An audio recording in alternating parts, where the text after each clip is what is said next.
Saima Akter Shelley আপনি লিখেছেন, আমার স্বামী আমাকে বাপের বাড়ি যেতে দেয় না, মাকে ভুলে যেতে বলে, কিন্তু কিছুদিন পর পর মাকে দেখতে ইচ্ছা হয়।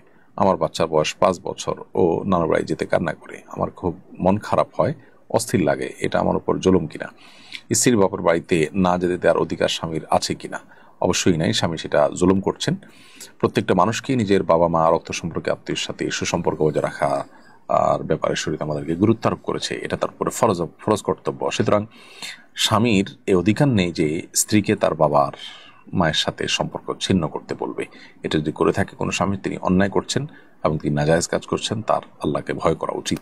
আর আপনিও স্বামীকে স্বামীর সংসারে যেহেতু তার অধীনে আপনাকে থাকতে হচ্ছে, তার নির্দেশকে লঙ্ঘন করেও আপনি বাবা মার সাথে দেখা করলে বা যোগাযোগ করলে আপনার গুনাহ হবে না। কিন্তু এক্ষেত্রে স্বামীকে তার ভুলটা বুঝিয়ে বা অন্য কারোর মাধ্যমে তাকে কাউন্সিলিং করিয়ে তারপরে আপনার অধিকারটা আপনি আদায় করে নিতে পারলে সেটা হবে সবচেয়ে ভালো আপনার দাম্পত্য সম্পর্কের জন্য।